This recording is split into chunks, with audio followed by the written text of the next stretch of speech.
Michael and Katie Dukakis vote back in Brookline. Dukakis hoping for an upset victory after stumping around the clock till dawn. George and Barbara Bush vote in Houston. Bush hoping victory predictions for him come true. Now you, the voters, have the final say.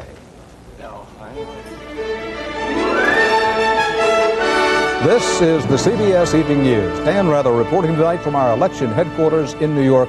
Good evening and good election day.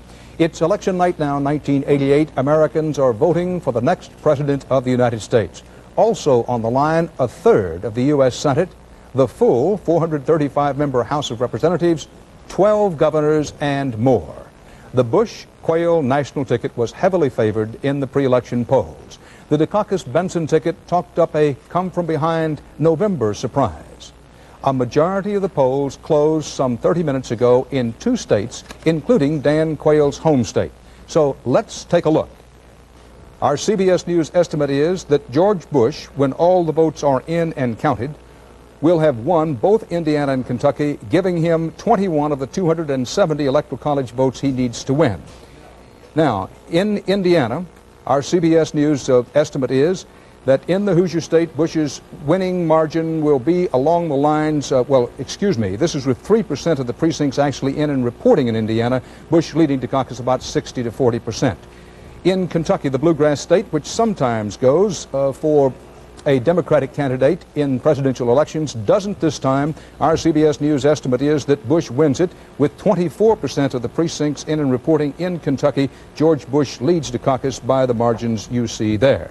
So, with 270 votes needed to win in the Electoral College, George Bush has jumped off to his expected early good start. Nobody expected Dukakis to win Kentucky or Indiana, and he hasn't, so George Bush gets 21 of the 270 needed to win.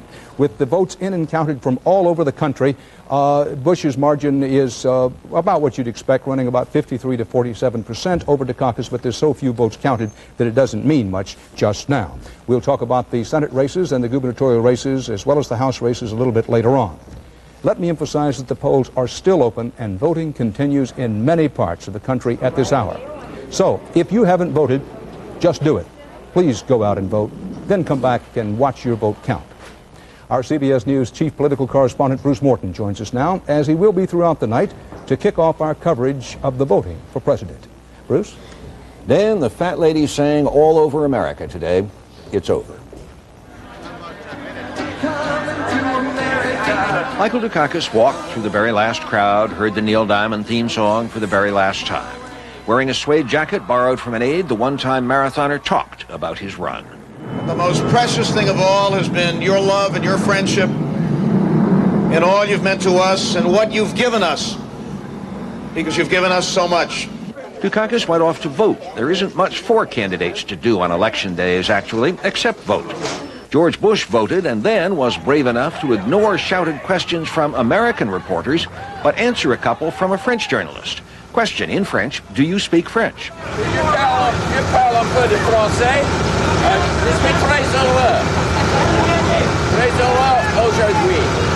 Then Bush had a word for the English-speaking press. Au revoir! Au revoir, you! He did not add, the day of glory has arrived, a line from the French national anthem which sums up how a lot of Republicans feel today.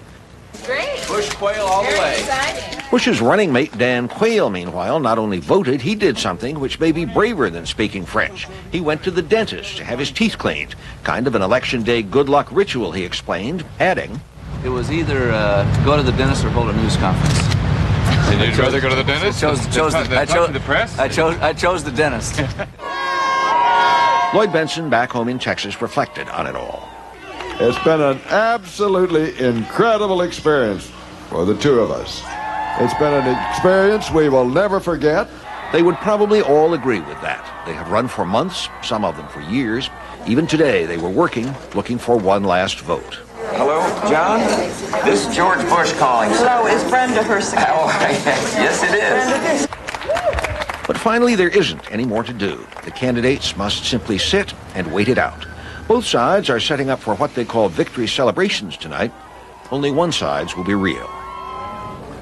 So this very long and very odd and very American ordeal is over. In a few hours, we'll know who won. Dan? Thanks, Bruce. CBS News has been interviewing people all day after they voted in various parts of the country to try to find out as much as we can about the hows and the whys behind tonight's election results. 60 Minutes correspondents and co-editors Ed Bradley and Diane Sawyer are helping us track those results this evening and have their first look of the night. Diane, what issues seem to matter most to the voters as they came out of the polls? Well, I'll tell you, Dan, the interesting thing about the issues that matter the most to me is that we can declare the first victory in this year's campaign for television communication, because the voters used the exact words that the candidates had used recently in their television campaigns. They talked about concern for the middle class, which is something Michael Dukakis talked about. They talked about the dreaded L word, liberalism, which is something George Bush introduced. They talked about crime and experience. And again, this seems to reinforce the fact that the voters didn't go into the booths today with a lot of pounding issues of their own. They really were taking their cues from the candidates. You know, Dan, we went out to New Jersey to talk to some of the voters. There was nothing scientific about this sample. It was just a basic man-in-the-street survey. And the voters we talked to made it clear that their decision turned on the issue of change. The question was just how much change. Obviously, Governor Dukakis represents the most dramatic change from the policies of President Reagan in the last 8 years. But even those people who consider themselves dyed-in-the-wool Republicans who voted for George Bush said, many of them did, that they voted because he represented the least amount of change, more of a continuation of President Reagan's policies. It wasn't that they were in love with George Bush. Trying to decide between these increments of change may be one of the reasons that it could be 1 out of 5 voters waited until this past week to make up his or her mind. Who are these people who traditionally wait? The procrastinators and the ponderers, some of them. They tend to be young voters, women, independents, and in this case a new group, Reagan Democrats, people who want to be good Democrats but voted for Reagan before and have to decide whether to vote for George Bush this time. And one of the things we were watching so closely, do they become Bush Democrats? Ed, what, if anything, can you tell us about turnout? Turnout is spotty, and this could be a factor tonight, and it could be a while before we get a handle on it. I've got a random sampling of places around the country. Philadelphia is maintaining its tradition of turning out a big vote, which is good for Democrats traditionally. Chicago, however, has had a disappointing turnout, and that would be bad news for Dukakis. Mount Vernon, New York, just north of here, has a heavier turnout than 1984. And in Atlanta, people are waiting in the rain to vote. And one thing we've picked up from our exit polling, just in the Northeast, and I emphasize just in the Northeast, is that those voters who waited to the last minute to make up their mind are breaking for Dukakis. If that's true, and let's pause and say that almost everyone in the polling business expects Bush Quayle to win. Dukakis' only hope is his so-called 18-state strategy, conceding most, if not all, of the South and the Rocky Mountain West to Bush, and then winning those big Northeast industrial states. Ed and Diane, thanks a lot. And let us pause again and say that it's over and done with the pollsters, the pundits, and the predictors. From now on out, it's your show. The polls are still open in a lot of places. If you're eligible to vote and haven't done so, please go out and do so. Now, when we return with our CBS Evening News, Leslie Stahl and Bob Schieffer will take a look at important races other than the presidency. And later, Mike Wallace on the controversy over the effect that calling races in one state may have on other states.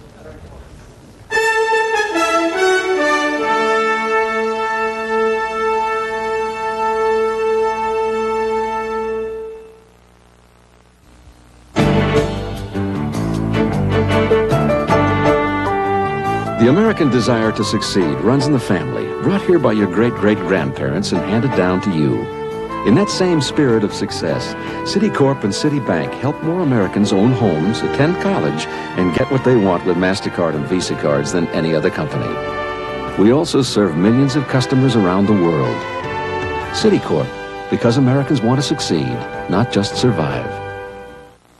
I carry keys, I carry lipstick, I carry Metaprin, because you never know what you might need. Hey, Metaprin! Oh, I had this real bad backache, and I asked the doctor. He said take Metaprin. Well, I don't like taking pain relievers, but sometimes you need them, and Metaprin works best for me. Metaprin's made for tough pain, because it's made with ibuprofen, the same medicine as in Motrin, and nothing's proven faster. It really helps my arthritis. If I get a headache, it's Metaprin for me. I bet they could use some Metaprin. When the pain gets tough, get Metaprin.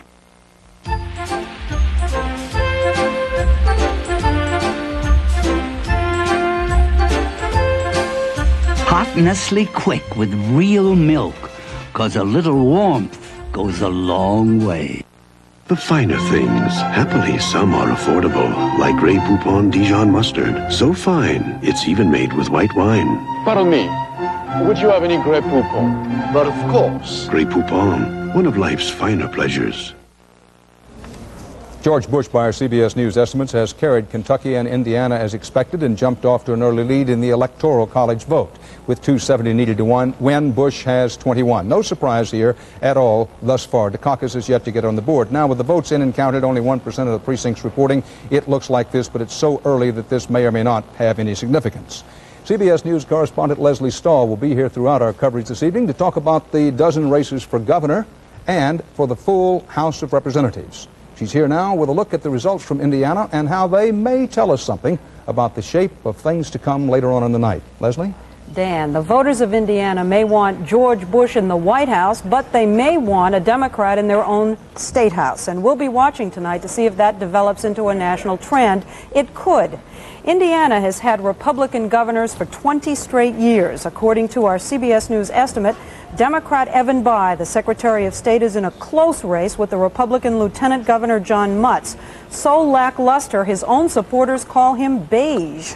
This could be a big embarrassment for Dan Quayle, this being his home state. The Republicans had at first attacked Evan Bayh as being inexperienced and young. He's only 32 years old. But they had to abandon that tack when George Bush named Dan Quayle as his running mate. One thing I've tried to do during the course of this campaign is to reach out across traditional party lines, across traditional ideological lines. Bayh distanced himself from his father, the former liberal Senator Birch Bayh, who was defeated by Dan Quayle in 1980. In this campaign, Evan Bayh sounded hauntingly like a Republican, attacking his opponent for his policy of tax and spend, tax and spend. And we got the two biggest tax increases in Indiana history. According to our exit polls tonight, 35% of those who voted for Bush in Indiana went for Bayh. There are, as Dan said, 12 governor's races tonight, and the Democrats say they could pick up as many as 3. They also say they expect to have some gains in the House of Representatives, even if George Bush wins. It is unusual, though not unprecedented, for the party that wins the White House to then lose seats in the House of Representatives. If Bush wins, and that should happen, we can count on the Democrats to claim that Bush did not win a mandate on the issues, and they may feel emboldened enough to weigh in against Bush with their own agenda. Dan? Thanks, Leslie. It's one of the reasons that even, let us say, that a Bush or Dukakis wins by a fairly wide margin, the states they carry, particularly ones out west, could be very important on that very point you just touched on. That is, the control of the Senate and the House and these gubernatorial races makes a big difference for the future. And the whole question of mandate, what will happen in this country? Maybe the two bodies, the Congress and the President, will fight with each other and we won't get anything done. It's a possibility. Well, let's see as the returns come in. Now, we mentioned that a third of the U.S. Senate seats, 33, are at stake tonight. Current lineup in the Senate, the Democrats in the majority, 54 to 46. Now, our CBS News estimate is that in Indiana, will be returning its veteran Republican senator. With 11% of the precincts in and reporting, the actual vote totals look like this, but our CBS News estimate is that when all of the votes are in and counted, Lugar will have defeated Attorney Jack Wicks, who was untested in the political arena before this. Now, our CBS News chief Washington correspondent Bob Schieffer is here to keep tabs on the Senate races for us tonight. And Bob, this is a good portent for the Republicans, not an unexpected one, that they're holding on to the seat in Indiana would give them a chance to pick up some seats as the evening goes along if Bush has those long coattails. It does, but the world of the Senate, Dan, is a very different political world than the world of the presidential race. In the Senate, the Democrats are very much on the offensive, whereas in the presidential race, they've been very much on the defensive from the very beginning. Republicans just didn't field a very strong set of Senate candidates this year. For example, none of the Republican Senate challengers has ever run a statewide race before. In contrast, the Democrats came up with 3 governors or former governors, 3 lieutenant governors, and 2 attorneys general. In Virginia, for example, Chuck Robb drew only token opposition, so the Democrats are certain they'll pick up that seat, which was held by a Republican.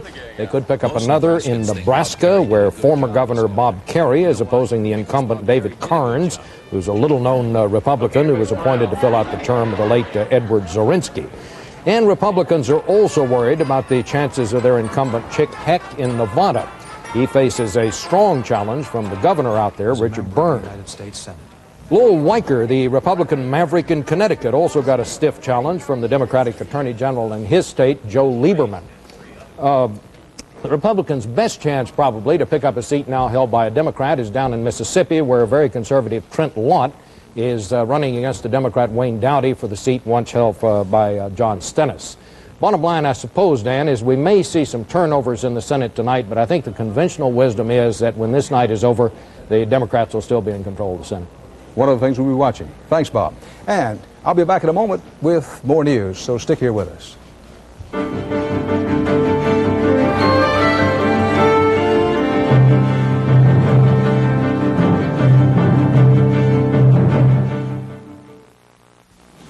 Heartburn flaring up? It never seems to stop. How long have you been taking antacids? Seems like forever. Have you told the doctor? Won't he just tell me to take these? Not necessarily. Nowadays, doctors can diagnose and treat your heartburn and indigestion. Now that's worth a visit to the doctor. If you've been suffering from persistent heartburn, indigestion, or stomach pain, this could be a serious problem. Make an appointment to see your doctor now. Brought to you by Glaxo Pharmaceuticals. When your coffee is rich and satisfying, like your time alone, and it's naturally decaffeinated, it's necessarily Nescafe. Great coffee blends to taste your way. That's necessarily Nescafe.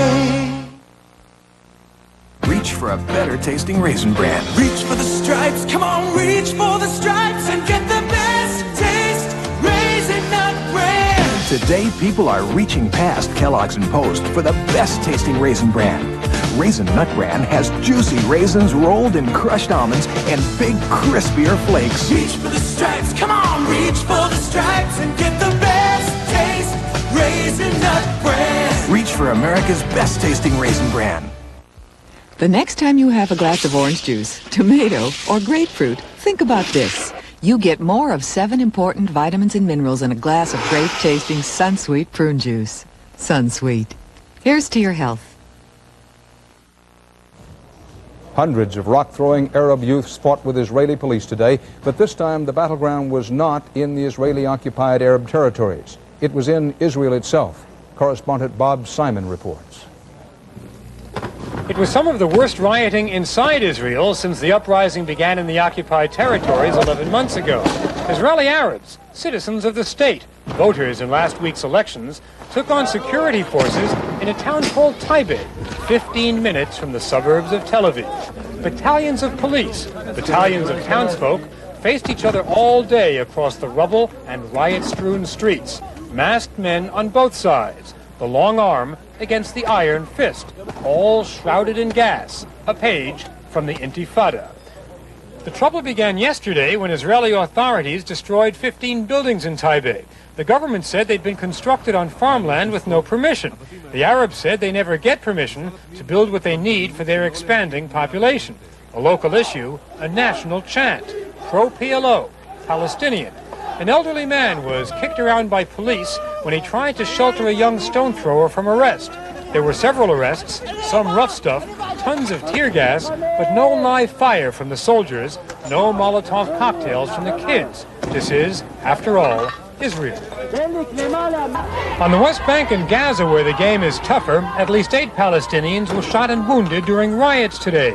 In Jerusalem, Prime Minister Shamir made progress towards forming a new government, a coalition largely of right-wing nationalists and religious fundamentalists, while the consternation of liberal secular Israelis could be seen in the streets. The new government can look forward to increased tensions between Israelis and a new American administration, between Israelis and Palestinians, between Israelis and themselves. Bob Simon, CBS News, Tel Aviv. Many people need to cut down on salt for better health. Instead of salt, use great-tasting Mrs. Dash with 14 natural herbs and spices. Use Mrs. Dash on every dish for zesty, savory flavor. For better health, instead of salt, try Mrs. Dash. I used to take aspirin for minor arthritis pain, but it sometimes upset my stomach, so I switched from aspirin to Advil. Advil gives me hours of relief from arthritis pain, and it's gentler to my stomach than aspirin. Advil, advanced medicine for pain. You've always trusted Woolite to care for your fine sweaters. Wouldn't you love to get that same Woolite care for your rugs and for your chairs? Well, here's how. Woolite Deep Cleaning Rug Cleaner works so well, it removes even stubborn dirt. And for chairs, Woolite Upholstery Cleaner foams away dirt safely and beautifully. Get your rugs and upholstery Woolite clean with Woolite Rug Cleaners and Upholstery Cleaner. Trust Woolite care for rugs and chairs. Here at the corner of Albany Street, where no the vegetables, huh? No time. The American Dietetic Association says vegetables are an important part of a balanced diet. The city fathers, in a combined effort no to salad. Too busy. You need a V8. When you can't get to eat vegetables, you can drink them. One delicious glass of V8 juice provides a serving of vegetables. Didn't drink your V8, did you, Frank? Drink V8. Keep your diet straight. The young would-be computer genius suspected of temporarily sabotaging thousands of U.S. defense research and university computers with a potentially damaging computer virus last week is now at the center of a widening FBI investigation. CBS News law correspondent Rita Braver reports on the feds, the would-be whiz kid, and why it may be hard to file any criminal charges in the case. Robert Morris passed his 23rd birthday under intense scrutiny from both reporters and the FBI. But so far, his lawyer and his protective mom have kept him from talking to anybody. The kid is tired, and he is not a public figure, and he did not do this in order to be a public figure. And in fact, you don't even know, and we don't even know, if he did do anything. Still, scientists at computer facilities around the country are assessing the damage caused by a virus Morris allegedly created. Caltech says it lost $70,000 in computer time and man-hours. The Lawrence Livermore Lab, even more. Official estimate is something like 2,000 man-hours at this point, and around here that works out to be something in the order of $100,000. But in order to be considered a crime under federal law, computer tampering must cause more than lost time. There must be some definite damage to the computer network, and there must have been an intent to cause harm. We will continue to interview people who may be witnesses, may have information. After we get it all together, we'll present it to a U.S. attorney, and he'll decide whether or not it's prosecutable or not. Compounding the problem for investigators is the fact that there may not be much proof left that the virus even existed. We shut systems down initially to get rid of the virus.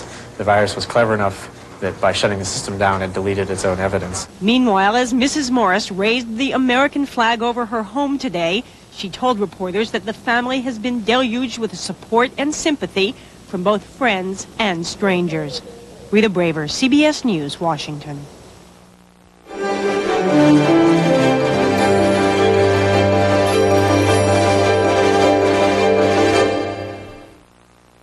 Shoot some slices, salad shooter. Shoot some shreds, salad shooter. Shoot some salad, shoot it fast, shoot it pretty, pretty salad shooter.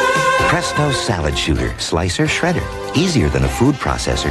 Just point and shoot slices right onto a salad. Shoot shreds right onto a pizza. Top a dessert, go a little nutty. Clean up with a wipe and a rinse, small enough to store anywhere. Shoot some salad, shoot it fast, shoot it pretty, pretty salad shooter. From Presto. I have just the thing for that cold. Most kids think that medicine has to taste bad. But there's one cold medicine that relieves both kids and colds. Dimetap. Grape-flavored Dimetap Elixir. Recommended millions of times by pediatricians and pharmacists. After all, a cold medicine can't work if you can't get it down. You like Dimetap? Grape-flavored Dimetap Elixir. It relieves kids as well as colds. I need a moment in my day. Yes, sir. I've got a Tuesday tap. Make myself at Yes, sir. ease. Thank you. Nothing's like being invisible, and nothing's better for seeing the forest for the trees. And the good to the last drop feeling of Maxwell House, only Maxwell House. That's the good to the last drop feeling of Maxwell House and me. Mike Wallace is covering the impact of the medium and the message on Campaign 88 for us through this evening, and he starts off with a look at how election night reporting itself is at the center of a dispute and a dilemma. Mike, good to have you with us. Dan, no matter who wins tonight, some people, lots of people, are going to be mad. And not just because their man lost, but mad at television because of how early the networks insist on telling Americans who won and who lost. It's a mess. What we're talking about is exit polling. Interviews conducted by the TV networks with voters right after they voted. Networks have done exit polling since the early 70s, and the results have proven remarkably accurate. So accurate, in fact, that based on early network projections in 1980, Jimmy Carter conceded defeat to Ronald Reagan at 9:50 p.m. Eastern Time, before all the polls had closed nationwide. The people that really know the impact of this are a couple of Democratic congressmen who in 1980 saw their entire careers taken away from them by what seemed to be the whimsy of President Carter and the networks, and letting him know that, letting his voters know that it didn't matter what they did that night. It took several years, but the presidents of the network news divisions at that time did hammer out an agreement with the Congress. No anchorman will declare a winner in any state until after the polls in that state have closed. But tonight, by 8 o'clock Eastern, network projections in states that have 334 electoral votes will be known. So the election could be over hours before the polls in the West are closed. And do you suppose that makes people out West unhappy? I think the policy should be that there should be no projections, no calling, no even projecting or announcing what's happened in the eastern states until our polls close. There might be millions that haven't voted yet, and it will affect how they think. One simple answer would be to have all the polls nationwide close at the same time, by 10 o'clock in the East, for example. That way, no one would have an advantage. If we passed a uniform poll closing bill and put it in place, the networks could still project elections given exit polls before any polls were closed if they wanted to. So it really takes the two things: their policy, currently in place, and action by Congress to close the polls all at the same time. But the House has already voted twice to enact a coast-to-coast poll closing time, only to have the action stopped in the Senate. And any agreement among the networks to sit on information they've had for hours is unlikely. So the fact is, Dan, that at this moment, you and I know a great deal about who's going to win this thing tonight. But I can't tell, and neither can you. But we will tell. At least this: the polls have closed in Indiana and Kentucky, and our CBS News estimates are George Bush has carried both of those states as expected, so he's off to his expected early lead. This is what the actual votes in and tabulated look at just now. We'll be showing you this board through the night so you can tell the difference between our estimates and the votes that are actually in. Now, in just a few moments, the polls are going to close in Florida, Georgia, and some other states in the southeast and along the eastern seaboard. So stay right here with us. If we have any significant results to report, you'll be hearing them in the next couple of minutes right here. For the moment, my CBS News colleagues and I say, we hope you'll be with us through the night for our continuous coverage of this election 1988. See you again in a minute.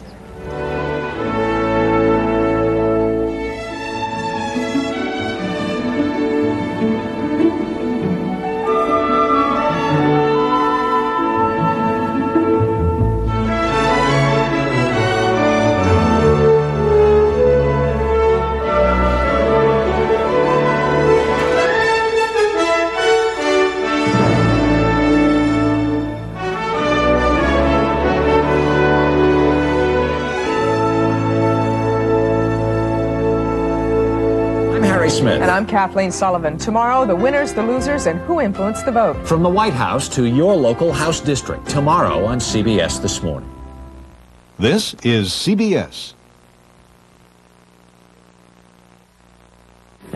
I'm Chris Clark. Coming up next on Eyewitness News, Nashville voters go to the polls in one of the most important elections this decade. We'll have a series of reports coming up next on Election 88. More developments tonight about the baby found abandoned in a trash bin at TSU, and the state makes up its mind on whether to provide an abortion for a Tennessee prison inmate. Those stories, plus a banner day for a little girl critically injured by a lawn dart. Eyewitness News is next. Of all the people on this planet, we Americans enjoy